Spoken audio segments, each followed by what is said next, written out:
Hey everyone, Luke here from Bedford Camera and Video, and I've got Patrick Murphy-Racey, a Sony Artisan of Imagery, and he is going to be giving us a review on the Sony Alpha 1. So Patrick, thank you so much for joining us. Hey Luke, it's great to be on with Bedford's. I love the relationship that I have with Bedford's, and I know that this will be exciting for a lot of your viewers about the Alpha 1. So I'm a Sony Artisan of Imagery, which means I'm a sponsored photographer by Sony. They will sometimes share with me product before it comes in the hands of the consumer to test with and to even make improvements on. I got to do this with the A9. I got to do this with the A9 II, and I'm very happy to have had access to the A1 Alpha 1, which is awesome, for about the last week. But basically, I've been shooting tons and tons of sports, but I also shot a portrait.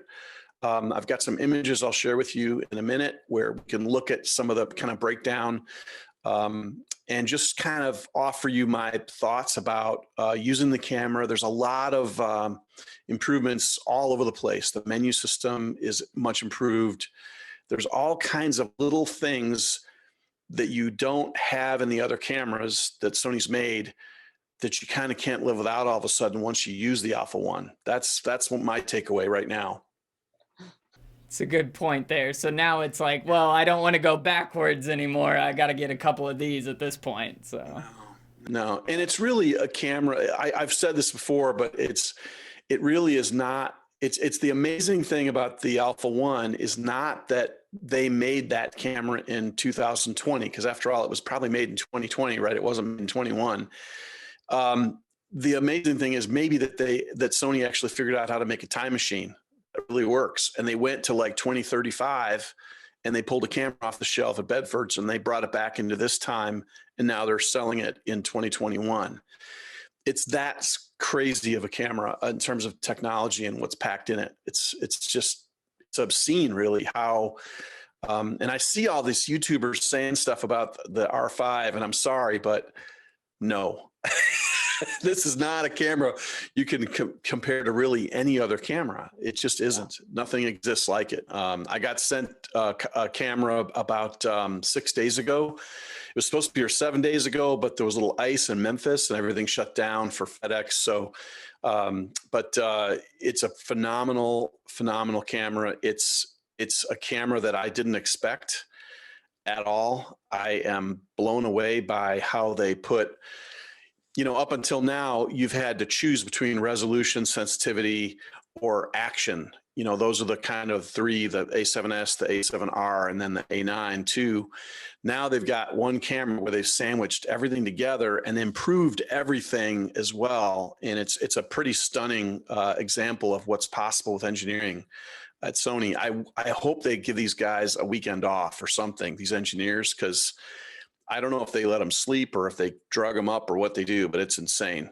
So that's a great point. Now, the Alpha 1, like you said, is this awesome compact camera that kind of combines the A7 S3, the R4, and the A9 II. Now, in your opinion, though, do you get anything as far as a benefit-wise from going with one of those individual cameras in comparison to the Alpha 1? Well, it's not just a combination of those cameras. That would not be appropriate, I think. It is an improvement on all those cameras in addition to being its own, like, awesome self. So what do I mean by that? So for instance, on the A7S III, you cannot do 4K with S35 glass. And so much cinema glass is designed for Super 35. If you want to do 4K with one of those lenses, you're out of luck because you can't do it. On the A1, you can, because the real estate of the sensor is massive. It's for 50 megapixels, so no big deal. On the A9 II, it's not just putting the A9 II into the Alpha 1. They went to 30 frames a second, so that betters the A9 II by 10 frames a second. The autofocus is greatly improved. When you're shooting an A9 II or an A9 at 20 frames a second, the camera has the ability to make micro adjustments of autofocus and exposure 3 times for each 20 frames per second. It's crazy. The Alpha 1 is doing it 8 times per frame at 30 frames a second. So and it's just insane, like the way that they've done this. So it's not just a combining of three cameras. It's a new camera that kind of far exceeds everything except maybe the resolution of the A7R4, which is still 11 megapixels larger, but the processing of the camera, the speed of the processor, the sensor technology, because now you have effectively an A7R4-ish frame in a similar file size, but you can go in low light, which you can't really do that well in the A7R4. So every step of the way, it's improving on the best that they had before in these flagship cameras for each of resolution, action, and sensitivity. So it's really a remarkable box. And it takes someone, I think, shooting video and stills and action and portrait and everything to really appreciate the package. So with the Alpha 1, it is slightly thicker than other Sony cameras like the A9 II. How does it feel in your hand for a long day of shooting? I want to say thank you to Sony for not making another new grip. So the fact that the grip from the A9 II, the A7R4, and the A7S III goes right on to the Alpha 1, I appreciate that so much. It's $400 I don't have to spend. I already have the grips for that. It feels great. It doesn't feel much heavier at all, and it doesn't feel that different. But I would say that if you're shooting an A9 currently, it is really a radical difference between the A7R4 and the A7S III. The A9 II all have this sort of different feel. So the feel is kind of continued in Alpha 1, but it is a little thicker, which I love because I have big hands. So it's very nice. Okay, so in comparison to shooting the A9 II and the Alpha 1, how did the Alpha 1 actually help your workflow or give you the edge over the A9 II? That's a great question. Before I got the A1 to try out in my hands and actually go to shoot with it, my intention was to buy one of them and then utilize my two A9 II bodies as second bodies. But very quickly, I realized there were too many shortcuts, too many quality increases, there's just too many things that would make me not want to do that. And almost within, I'd say, the first 30 minutes of shooting the Alpha 1, I realized I'm going to have 2 or 3 of these things and probably bag everything else, which is kind of a bummer, but because it's a lot of money, but it's really not a lot of money when you consider what you're getting for that money. So for me, I didn't intend on buying 3 Alpha 1s, but I'm going to end up doing that because the camera is so different and it offers so many speedy ways to work. Like the double tap delete button is huge. I mean, that's a huge thing.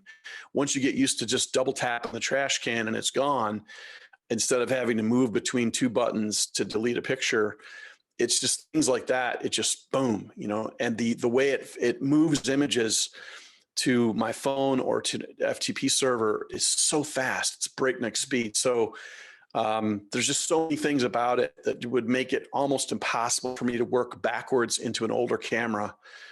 Even the A9 II, which I very much love, and it's a fantastic camera, but Alpha 1 just presents too many opportunities for being more successful, I think. And that will affect my ultimate takes, and if it's affecting the images I can make at a game, then it's something I really got to do.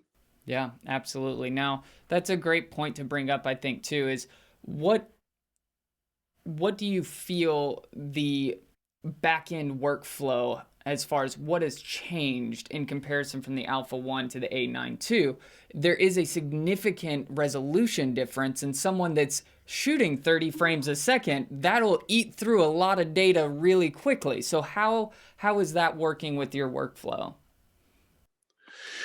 So yeah, at a certain point you can talk and talk and talk, but showing actual images are really important. And in women's softball, when the ball leaves the player's hand, it is such a fast thing. It's insanely quick.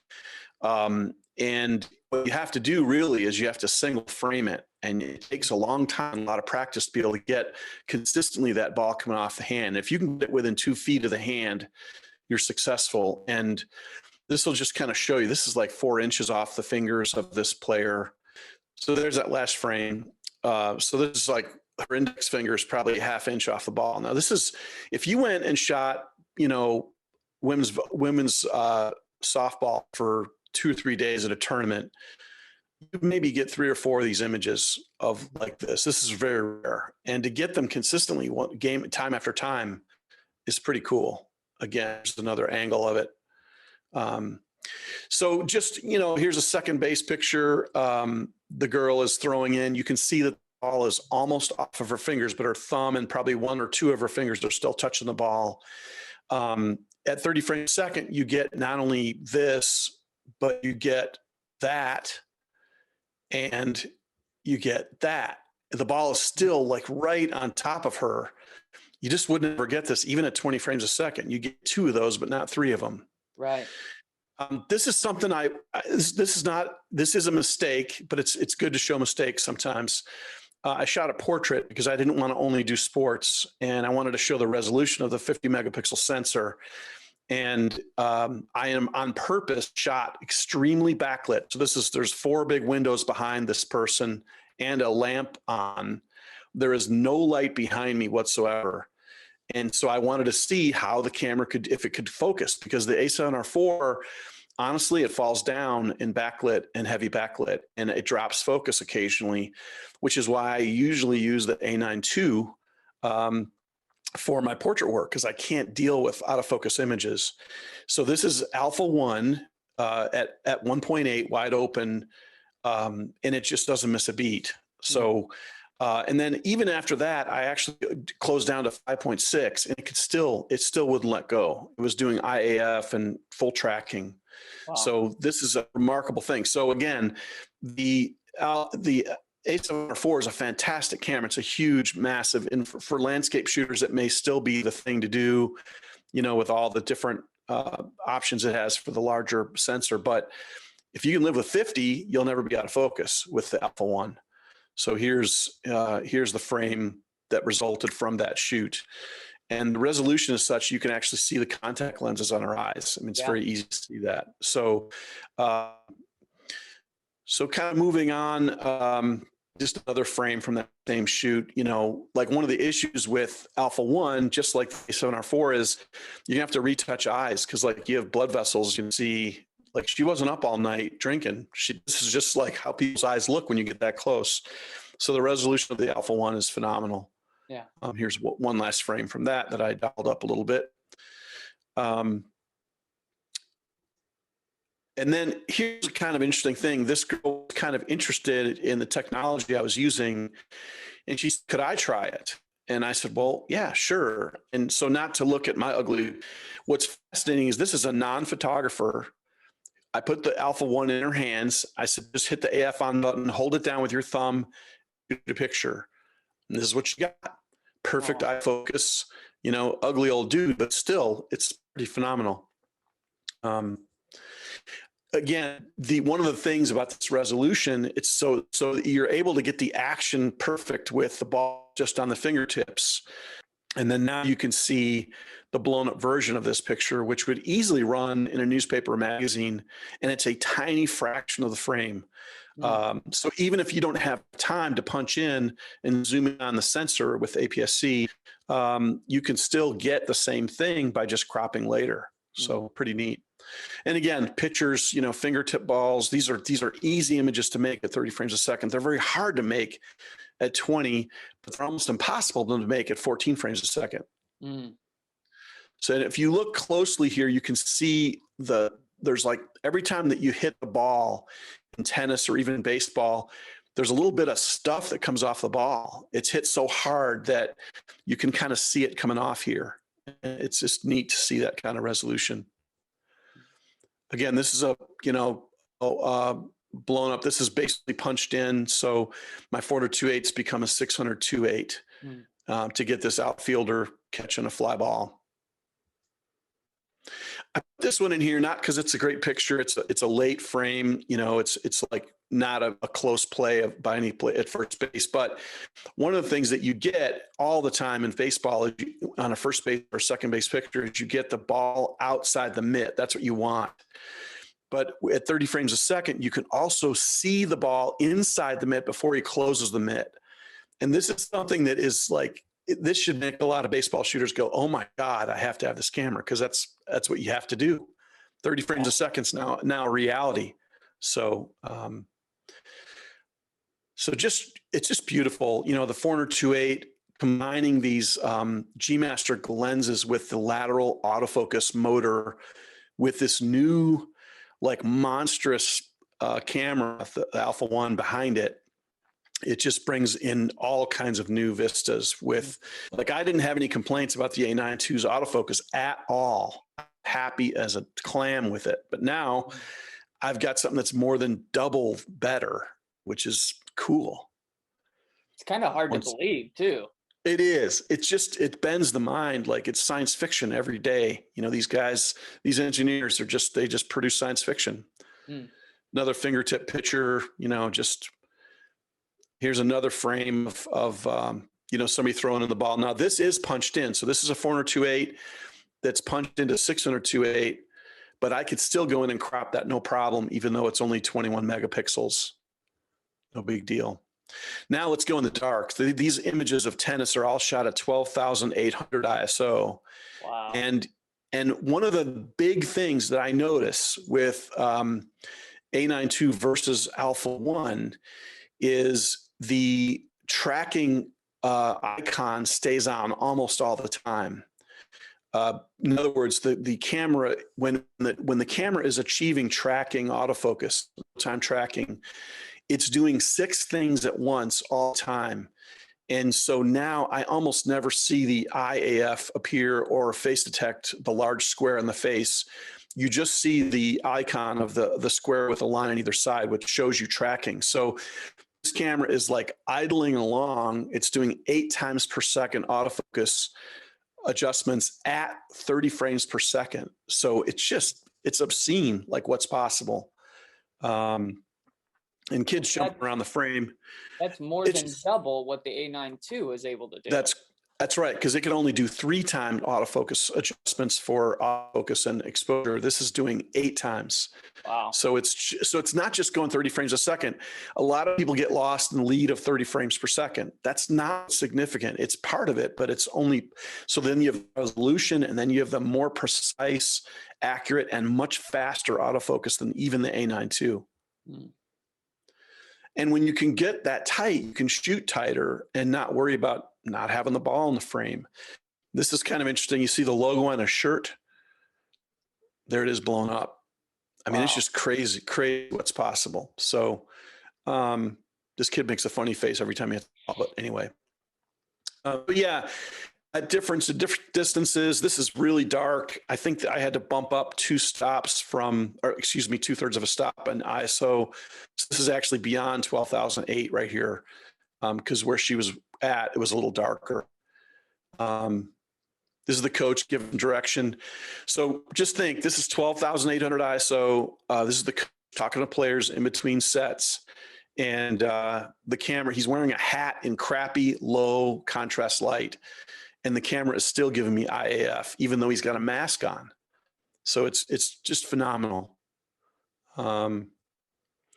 This is an easy frame just showing like all the different moments you get. I mean, just think about this, 30 frames a second is so fast. You would have this and maybe that with an A9 II. So it's just really cool. So just kind of going through, yeah, 400th sync, man, holy moly. Ever since I started shooting Sony professionally for sports photography, which I began in 2013, but really went in full blast in 2014 using adapted lenses, I've been dying because Sony's only had 200th sync for flash. And now I've been asking for 250, I'm begging the engineers every time I get to see the last 4 years, I've been begging for 250 sync. What do? They give me 400th of a second, which like I didn't even know was possible. So this picture shows, this is during warm-ups and when they're doing the intros right before the game starts. And so all the arena lights are turned off. So the only light in there is coming from the scoreboards and the TV screens. And then you see my strobes up in the catwalk firing. Okay, those are the two on that end. So there's 4 heads total, and this is at 400th of a second. So now the next frame shows now the lights are on, and you see my strobe still firing. Now the deal is I am now getting way over, I'm like 4 to 5 stops over ambient light with my strobes. The reason why I can get that high and why it can look so awesome is because of that sync speed increase. So going from 200th of a second to 400th is a full stop. It's a huge jump, and it's 2/3 of a stop faster than the R5 can go because it's still stuck at 250 in the old days before the Alpha 1 shows up. So the corresponding pictures are all shot with a 24-105 on strobes at 400th of a second. And, you see an image like this and it's like, oh, that's way too loose. But remember, we're 50 megapixel here. And so you take a frame like this and you think, well, for a newspaper, like Sports Illustrated would run this double truck, no problem. Getty would love this picture because they would have clients that would use it big or whatever. But a newspaper is not going to use a picture like this. It's a waste of ink. They're going to want to zoom in to here. So I would crop it more to a vertical like this. But then what's even more possible is if you wanted to do a teaser on the front page about this game, you could use this kind of squarish picture that's even more blown up from this and using just a fraction of the frame. So here's your coach. And I didn't get that either. So what happens when the strobes don't go off? Sometimes the pocket was what's called false. And so the strobes don't trip. Now, usually you delete these pictures, but what I noticed with the Alpha 1, there's so much dynamic range in the sensor in addition to having all the megapixels. I thought, that actually looks pretty decent, even though it's 3 stops underexposed. So I went in and blew it up and got this out of it. So this is a mistake that I've recovered. And now, that's nuts. And you see IAF is clearly working because the ball in his hands are completely out of focus. This is the 135-1.8, by the way, one of my favorite lenses. So it's just crazy what's possible. This is the 24-105 that I punched in. So I'm at 21 megapixel here, and I could easily blow this picture of this coach up even more. To be able to shoot, with the 24-105 is really cool. Look at the detail here. I mean, you can see the shoelace is stopped. He's in midair.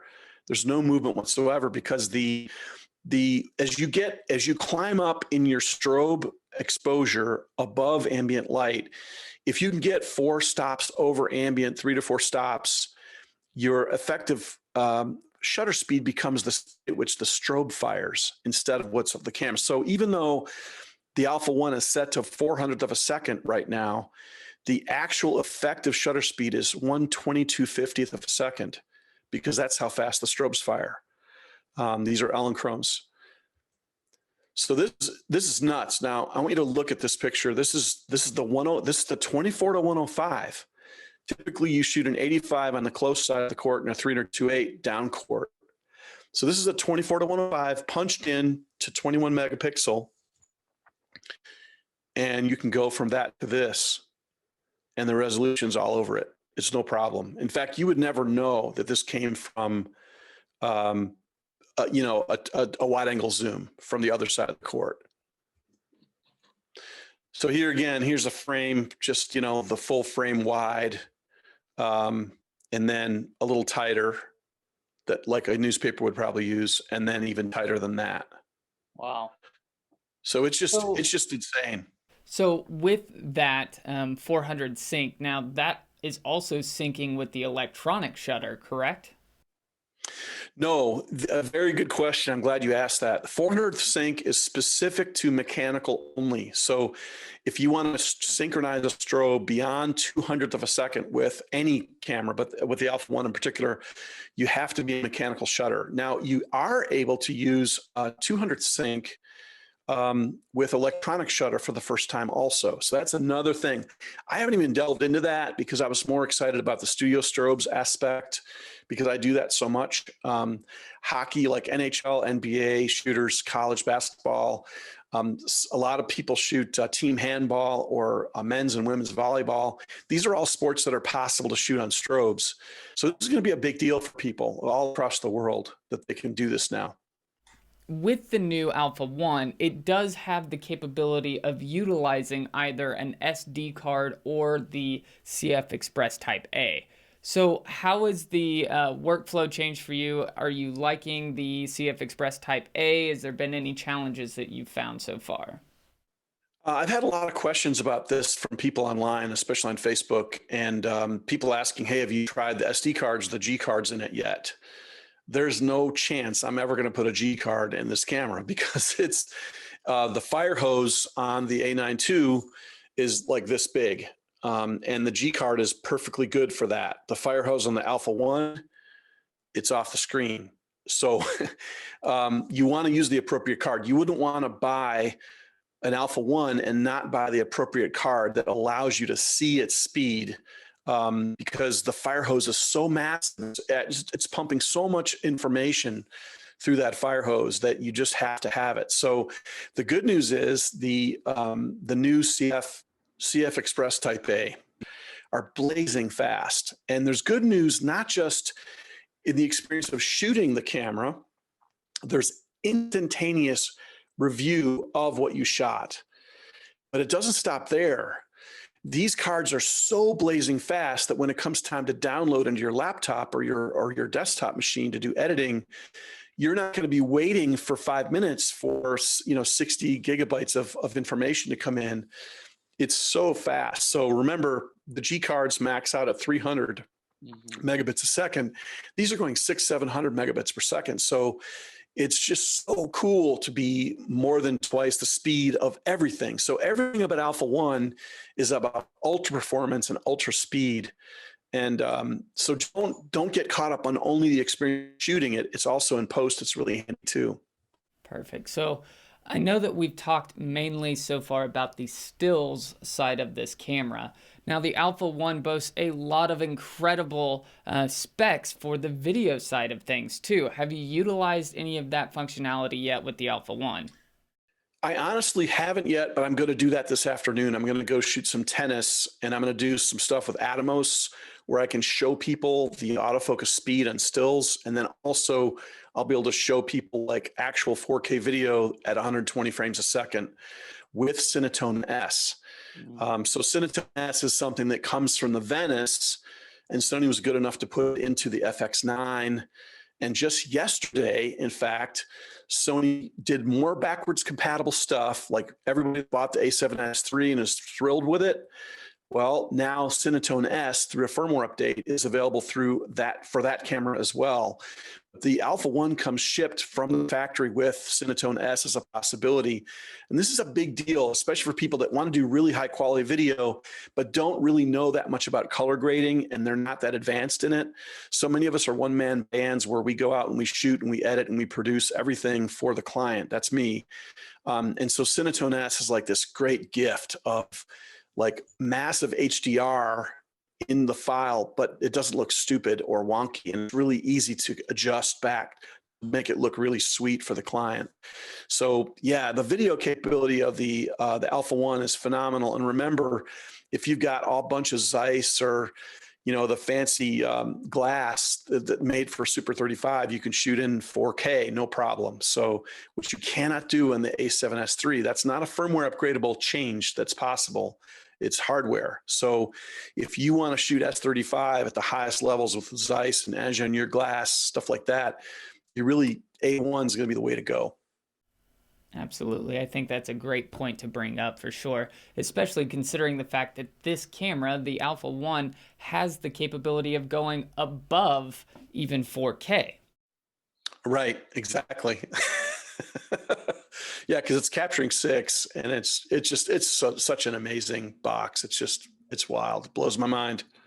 So tell me a little bit about the actual EVF on the Alpha 1. I know that it has been updated. So how is that affecting your shooting capability when you are shooting 30 frames a second? Yeah, it's huge. The EVF improvement in terms of quality, we got to talk about quality and speed both, but in quality, it's amazing. I remember that when I first looked through an A7S III for the first time, I thought, oh my God, I hope they put this in the next A9 III or whatever comes next. So they did, and so we have the same quality that's in the A7S III in the Alpha 1. But the frequency at which the EVF is possible is way different. It's radically different. So you really have 3 different speed settings for the EVF, depending on what you're doing. Now, I'll give you an example. If you're going to shoot an F1 race and you're going to try and do pans of the cars, you're going to have to crank that thing all the way up to 240 frames a second in order to properly compose on the fly of a car going by at 200 miles an hour. You're really not going to be able to pull it off 120 frames probably, or less, 60 for sure. So you can kind of pick depending on what sport you're doing or what action you're shooting, you can kind of pick the speed that's appropriate for what you're doing. So as an example, when you shoot portraits, you don't need that speed at all. So you can turn it all the way down to 60 and your battery life will increase.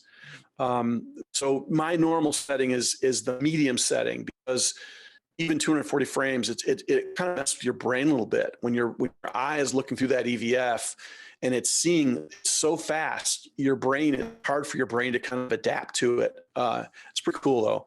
But the quality and the speed combination are awesome. But I want to mention something else.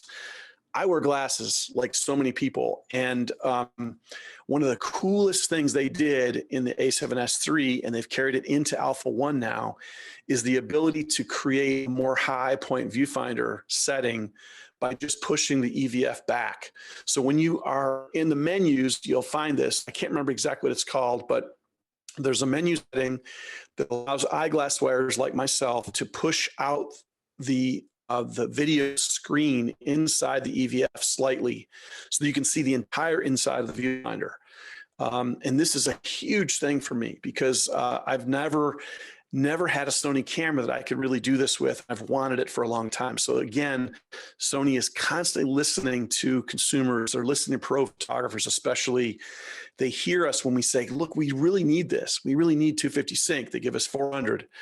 I ask them for a physical high point viewfinder like Nikon is good at. They're so good at that. And yet they figured out a way to do it electronically and leave their viewfinder small and compact. So they're just amazing the way they respond. So viewfinder is a huge increase in quality over the A9 II. And one other thing I want to mention, the more than doubling of the viewfinder quality has affected your punch in seeing. So when you're punched in and you're zoomed into APS-C on the A9 II, the image gets really kind of gross. It's kind of noisy, and you can see that it's not the proper resolution. Because the resolution is so high on the new EF and the Alpha 1, you don't even notice that really anymore because you're just going down to half of the resolution, which is still awesome. So so to the people that are really going to spend a lot of time behind the camera, sports photographers who spend hours and hours and hours, shooting golf games, whatever, it's just such nice to have eye relief, to have this incredible quality. I think it easily rivals optical. I would never want to go back to an optical viewfinder ever again, not with the speed and what's here. So now that you've kind of explained your experience with this camera, what are some things, if any, that you would like to see on the Alpha 1 in the future? Oh, wow. Oh, man. You got me there because, I have a great imagination, and I'm a very demanding, technical oriented photographer. Never asked for the Alpha 1. And they gave it to me, and I'm ecstatic about that. But to ask for more than the Alpha 1, you got me. I really, there is one thing that I've noticed that I wish I could do, and that is I wish I could be actively autofocus and zoom at the same time with punch in, and it does not. I think there's a hiccup there. It doesn't let that happen, and that might be something firmware can fix. But I'm being so like slight about that. That's a if they don't ever do that, it's okay. The camera's amazing. It's really hard for me to think about, like, do I want a camera, a replacement for the Alpha 1? Do I want a bigger file? No. Do I want more than 30 frames per second? No. Am I going to legitimately use 8K in the next year in any of my production? Probably not. So that I can is really cool. Right. Absolutely. Now they've given me a camera, and I used to say about the replacement for the A9 II that if they make a bigger file, don't go past 36 megapixels because nobody wants to see that. But now that I'm seeing what's possible with punch in, I'm wondering if I should just sell one of my two 1.4 converters, because like, yeah, I mean, so really Sony has radically changed the way it can operate, especially for field sports like soccer and baseball, where players are so far away some of the time. Now, just by moving the ring on the lens, I can just zoom in. And if I'm using a 600, man, like, it's just awesome to be able to get way out there and just have the resolution and the real estate on the sensor to do it in the dark. That's a great point, is the fact that you have double the resolution of what the A9 II had. So you have the capability of cropping out 50% of your image and still having an incredibly high resolution image in the end product. Yeah, I mean, I'm talking, and if you remember that baseball picture that I showed you, talking about more than, that's probably an 85 to 90% crop. And there's still a usable image, easily usable image afterwards. So it's just, I don't know. It's a great question, but I don't think I have an answer for you. That's probably the best answer that Sony could ever get right there is, no, you did great. You did great. I love it. When I went indoors to shoot at 12,800 for tennis, there are fluorescent lights, and they do have flicker. One of the nice things is the Alpha 1 now is able to achieve something that's really never happened before, which is doing anti-flicker in electronic shutter. In all the other cameras, you had to go into mechanical shutter in order to get that feature, which is so important for color consistency in a burst of frames. Now you can get it at 30 frames a second instead of being held back to 10, like on the A9 II. And the camera will automatically turn it on or off as needed. So I typically leave anti-flicker on all the time. And when I walked into tennis for the first time, it was on, and you just see the little icon blinking occasionally, just kind of lets you know, hey, anti-flicker is working. And it's so cool. So I am so ecstatic about having anti-flicker now in a Alpha 1 in electronic shutter. So one of the great things that Sony has done with a lot of their cameras is the connectivity aspect between a camera and, let's say, an iPad. So have you actually transferred any of these photos from the Alpha 1 in a live event? Yes, I use Imaging Edge constantly. Like when I'm using the camera for small college events, like tennis or whatever, any of these things, because I'm a good guy, I'm sending 2 megabyte files through Imaging Edge to, like, during the games while they're live. And it's really great. They can use them on Twitter. They can put them immediately out on Facebook. They can update people however they want to do it. They all end up using them in graphics with the final score and things like that before the game's even over with. So one of the things that I remember watching in the launch video for the Alpha 1 is all this about how fast it was able to move and has multiple antennas inside of it to move images quicker than ever before through FTP and all that stuff. What I didn't expect is that it would move things at the breakneck speed that it does onto my iPhone.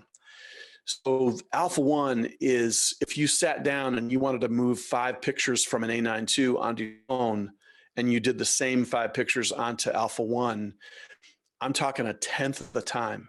You Wow. almost don't have time to pull your finger off the button that you pressed to send the picture, and it's already on your phone. It is so fast. Typically, in basketball, you have to wait. Like when I was shooting A9ii in basketball, I would have to wait till a timeout, B timeout or a media timeout or whatever, to be able to look at things and call and then send stuff if I had time. Now I can do it when they head down the other side in the court, and I can move a picture that fast before they even come back to my side again. So the speed at which this camera moves images is just insane. And, for a long time, I thought, only the AP would ever do like an FTP where they send everything to their laptop. But this is a reality now. Like for $5, I can download an app for my iPhone, and I could use my iPhone as an FTP, send to my laptop. I could bring my M1 Mac and sit it behind me at a game. And like literally at halftime, all the images I got are in the laptop. So the ability for the camera to be active, like the Olympics is a great example. This summer, Alpha 1s are going to take over the Olympics, man. It's going to be so cool. So new to the Alpha 1 is a few different things as far as the autofocus capabilities of this camera. So what are some of the different face and eye tracking modes that are new on the Alpha 1? Well, for one thing, the added speed and accuracy of autofocus is paramount. So before we even talk about the different types of IAF, of which there are now 3, I just gotta mention that no matter how successful you are or have been with an A9 II, for instance, in a 428 or 600 f4, this camera is going to hammer the A9 II. I hate to say that because it feels like I'm blaspheming, but because it's such an awesome camera. But the Alpha 1's in a whole other league by itself. And then in addition to having the extra speed and the 8 times per second, 8 times per frame, 30 frame per second autofocus, you also have not just animal, but now bird IAF. And this is phenomenal. There's only really 2 groups of people that really, truly utilize long glass, and that's sports photographers and bird photographers. And bird photographers, this camera is going to create new vistas for you because the accuracy, the ability to have the massive file, because many birders have been really torn. They want the resolution of the A7R4, but the A7R4 lacks the sort of vicious autofocus of the A9 II. Now you get a 50 megapixel file and this incredible speed and performance for autofocus in 3 different ways. Yeah. So I think this is going to change, literally it's going to change overnight bird photography, because birds in flight is one of the hardest things for cameras to do. And Alpha 1, it has to by default be the greatest bird in flight camera ever made. Well, Patrick, thank you so much for this review over the Alpha 1 from Sony. I appreciate your time. Thank you so much. Hey, Luke, it's always a pleasure to do anything I can with Bedford's. You guys are such an awesome camera store. I really appreciate it. And also, if people are interested, I do an enormous amount of content on my YouTube channel. You just go to PM-RTV, PM-RTV. I'm on Instagram at Murphy-Racey, and then I'm on Facebook at just Patrick Murphy-Racey. So we look forward to seeing you, your viewers there. Perfect. Again, thank you so much for joining us. I'm Luke from Bedford Camera and Video. This was a review over the Alpha 1 from Sony. We're so happy to have you here. If you want to add this camera to your bag, go ahead and visit us online at bedfords.com or visit your local store, and we'll catch you next time.